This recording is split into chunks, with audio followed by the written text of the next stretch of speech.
This is James T at Promise Resource Network, and happy to have you back here at the Bounce Back Show. Remember, we started this show a few months ago, guys, and it was primarily about how to bounce back in recovery during the COVID, after the COVID. Can we see you here, bro? Yeah. All right, there you go. Tell me your name. Daniel Bryce. Yeah, you can have a seat. Daniel, I got a special guest, Daniel, and I got also a very special guest named Jay. Jay, tell them a little bit about yourself. Hey guys, how you doing? Everyone out there in the audience. I was lucky enough to link up with Jay Thomas. I'm Jay, and my other Jay there in North Carolina. And a couple months ago, I was able to be on one of the programs on the Bouncing Back and talking about overcoming kidney transplant and dialysis before that, and kidney failure, and the journey that I took, from being very ill and then going through dialysis and finding a living kidney donor. And then I had so many miraculous spiritual breakthroughs as I'm finishing writing the book about my experiences through these years and about my life. And then I get a call from James J. Today, and it really is amazing, because there have been some really amazing breakthroughs in the areas of forgiveness and spiritual recovery and acknowledgments of people that I've been helping and stuff like that, all happening within the last week. So I'm going to wait for you to ask the question, or I can just talk, but you tell me how you want. Well, before we go into that, I just want to say, hey, I appreciate you coming back. You were a guest on the show again a few months ago. We had a great conversation about your recovery and what it might look like before COVID, after COVID, during COVID, just viewing the mind space you're in, and happy that my spirit man in the universe was telling me the last 2 weeks, call you. And I called you this morning, and in the right space at the right time with the things that's going on. Before we get into those things, I want to let everybody know that you can see on the screen the welcome desk. We have a welcome desk and a number 704-390-7709. If you call the welcome desk for Promise Resource Network, guys, you will be greeted on the other end with wonderful people who are willing to accept you for whatever and bring you into our customs and just love on you and see what it is that you might need and how we can support you. The other thing that we have is the warm line.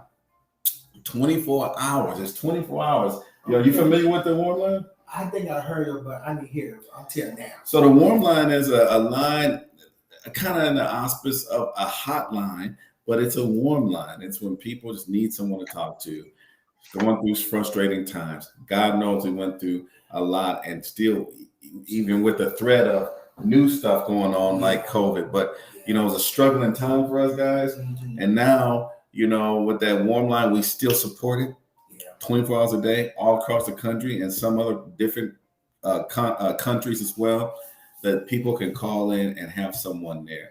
So back to you, Jay. Jay, I said, hey, let me call Jay, because Jay had gone through a lot, and he had aspirations to do more and do different things. We encouraged it, and we fostered whatever your heart is for you to be the best person, the best variation of you can be. Why don't you tell us a little bit about where you are now?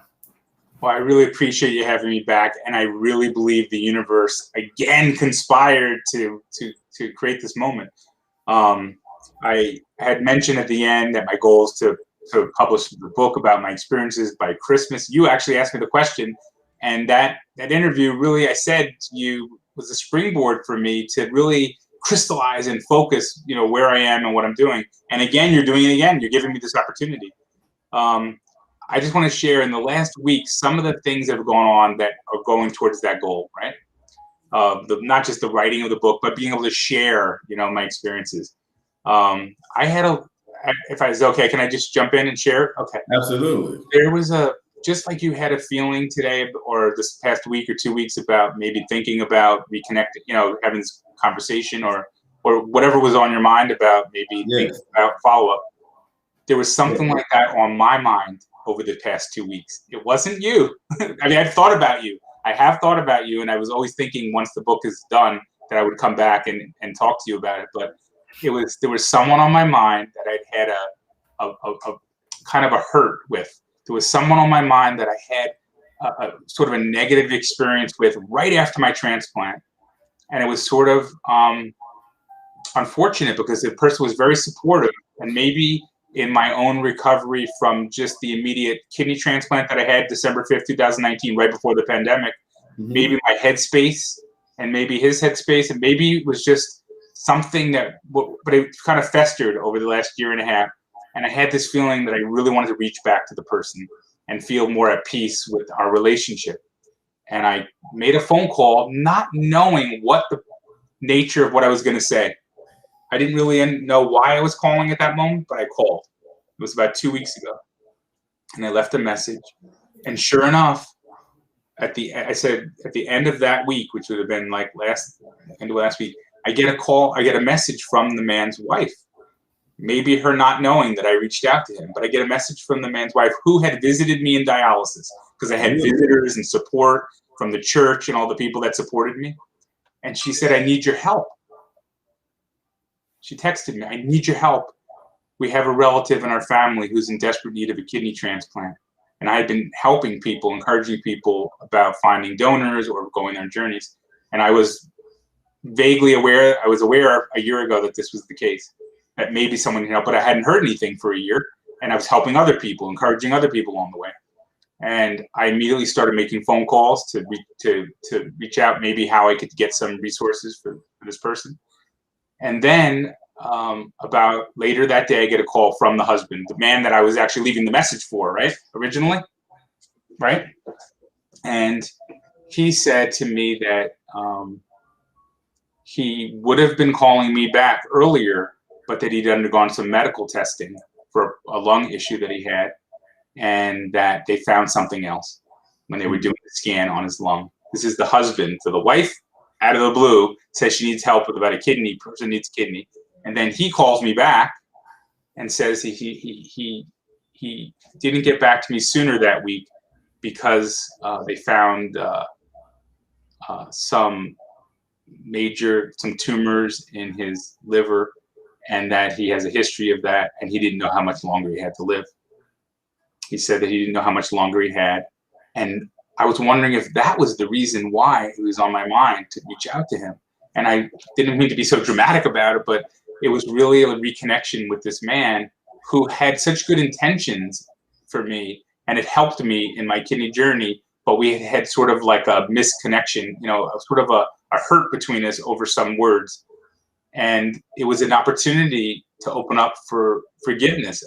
I wanted to reconnect with this person, and I didn't know that he was going through this life and death, like medical scenario.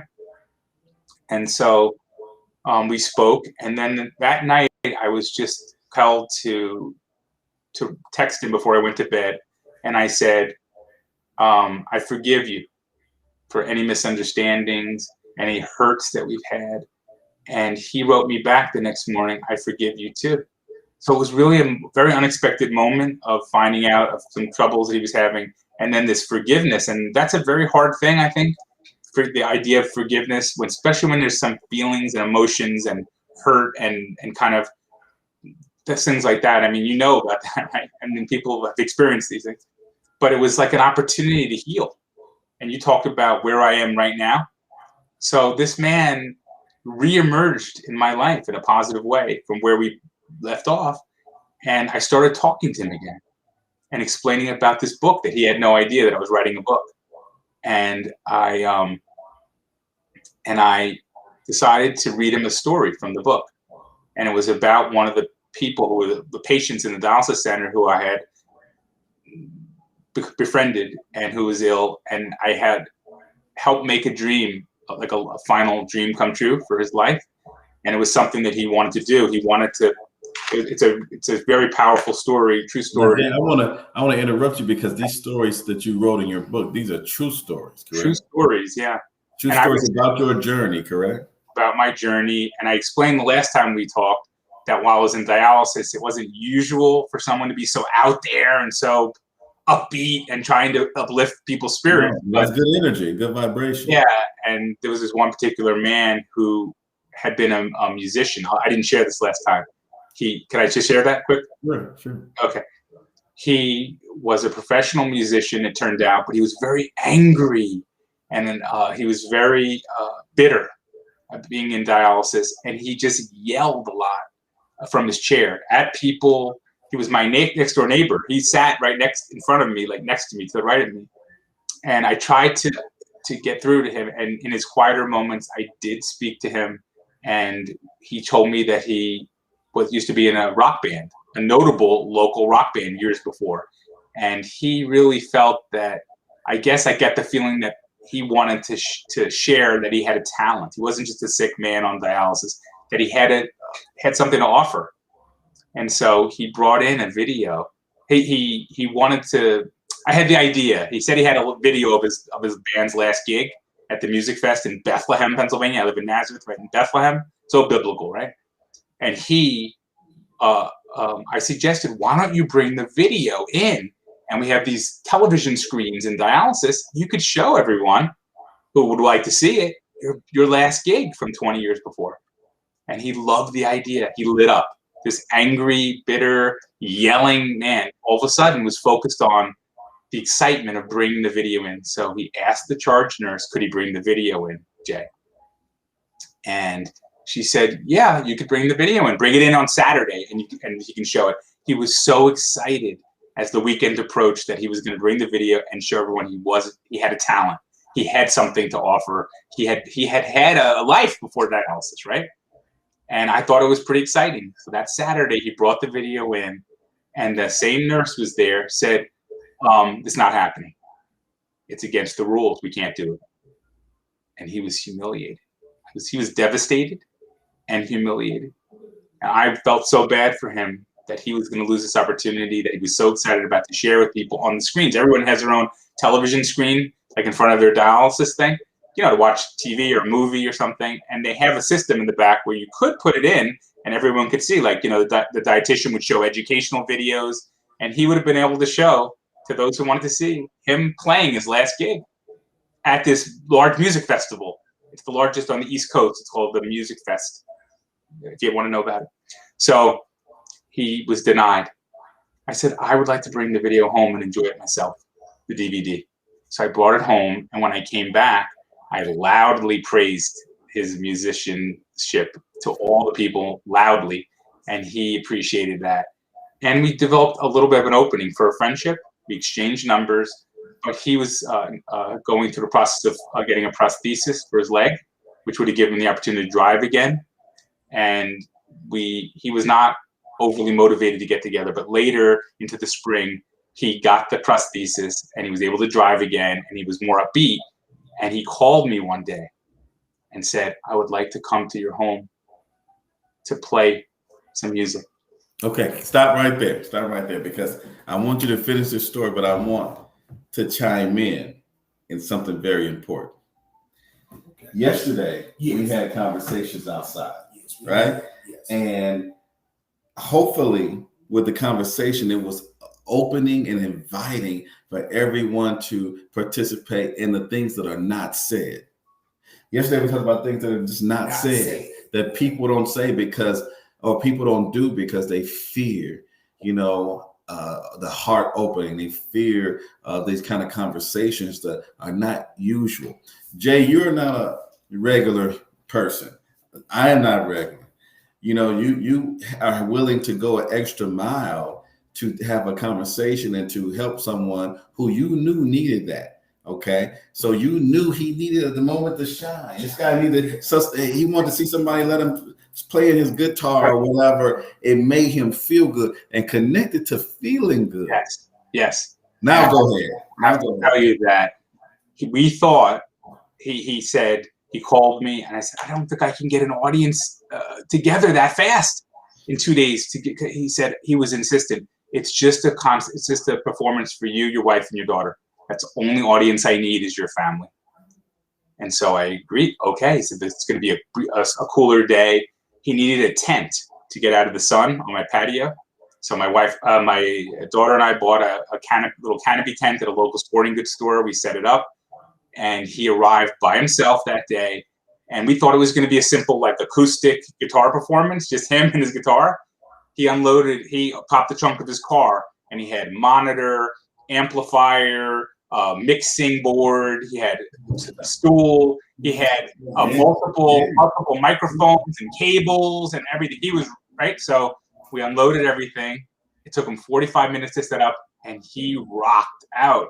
He had a bandana around his head. He had a T-shirt, and he went for an hour singing Led Zeppelin and Pink Floyd and the Beatles, and he sang and he did a whole.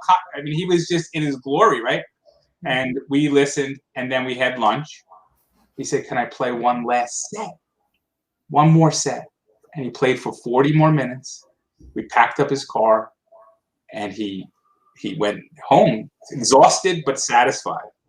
And the next, we were on different days. He switched his day, so we weren't on the same day. But when I went in on the Tuesday, all the staff said was that Joe, his name was Joe, that Joe talked about was his concert at Jay's house.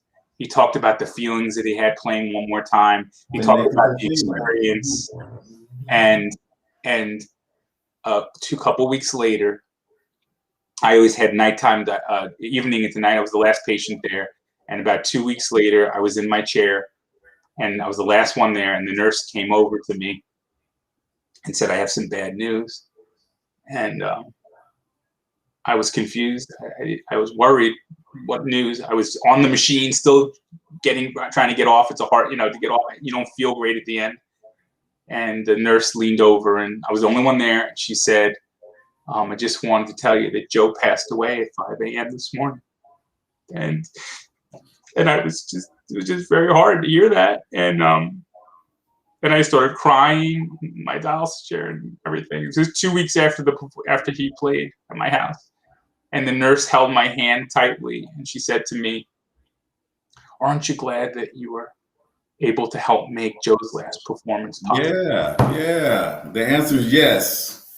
Yes, you were there and able to make his dream come true, right? You did the right thing, and I'm so happy that story made it in your book. Tell us a little bit more about that book. How many stories are these going to be in the book? How many? Well, there are a lot of stories.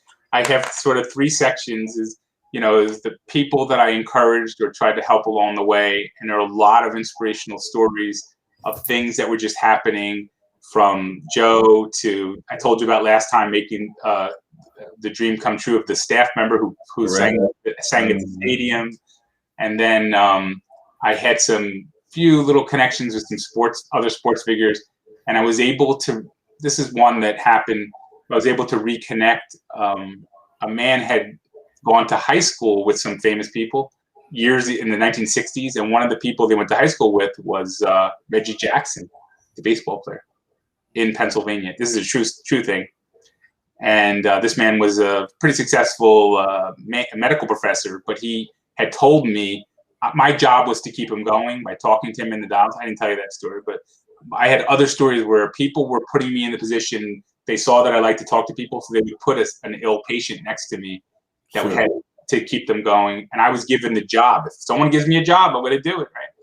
And that was another one. And he was really sick. And when I was just leaving to get the transplant the week before, I ran into him in the lobby, and he had a beach hat pulled over his eyes, beach hat. And I lifted it up. His name was Earl. And he looked really bad. He was done. He looked just like he was done.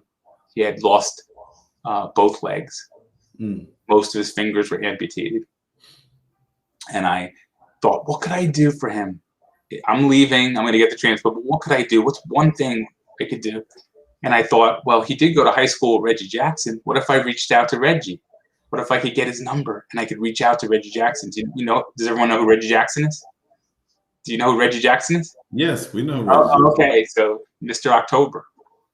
And he's pretty famous. So I was able to get his number, and I called him from my dialysis chair right before my transplant, a couple weeks before my transplant.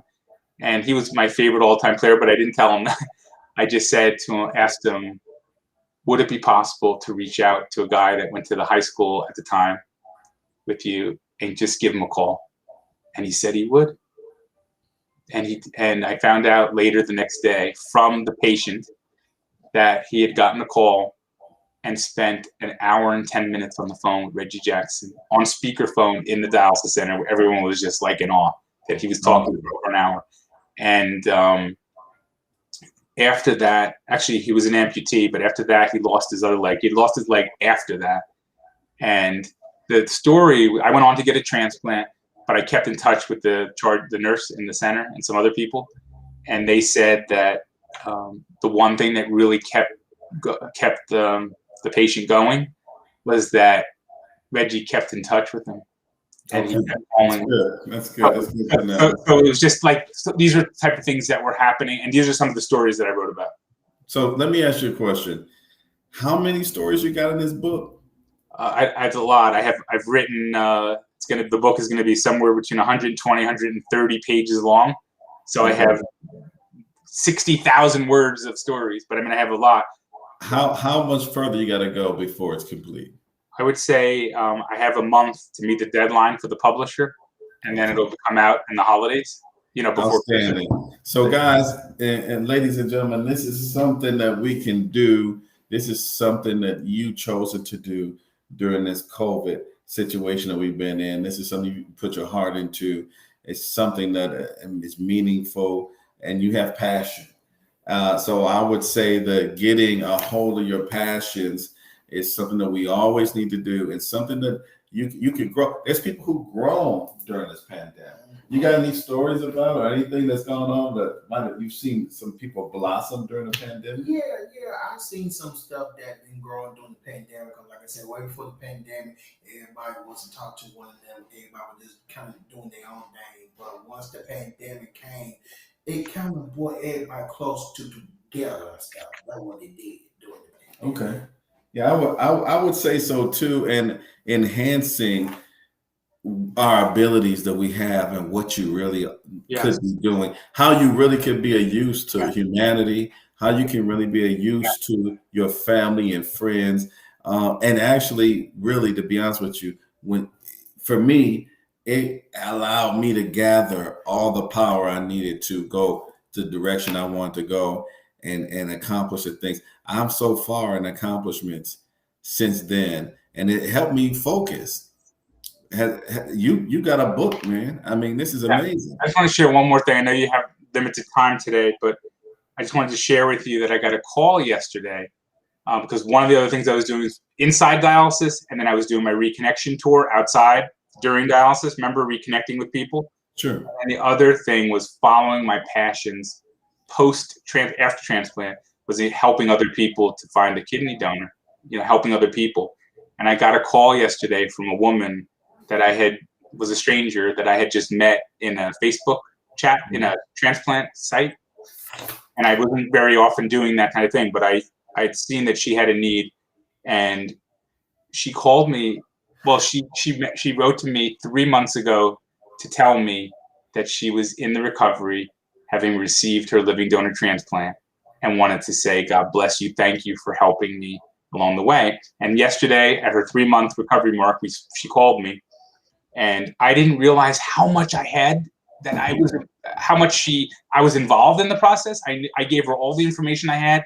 I encouraged her. We talked frequently. She took all of my advice, and she called me yesterday. Her name is Tamara, and I'm gonna include. She wants her story included. It's called Tamara's Miracle. That's the name of the story. Okay. But she called me yesterday. These are my final words, if we have the time.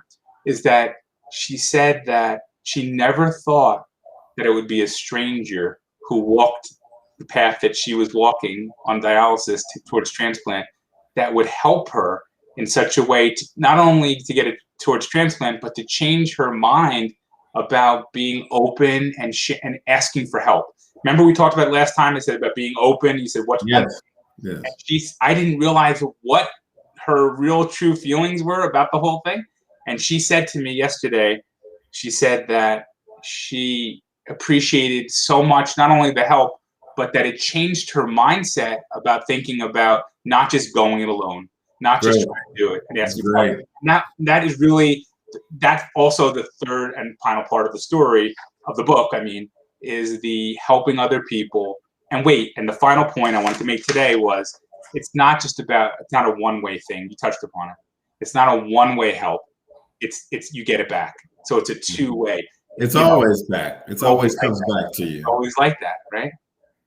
So And let me it's obvious to say, but let me say this. How can, when should we expect this book? The date, time, where would it be located? Is it Okay, Amazon thing? How can people reach you through email maybe? okay. The book will be, on Amazon and major outlets, be available. I'm hoping that if it hit all the deadlines, it'll be before Thanksgiving.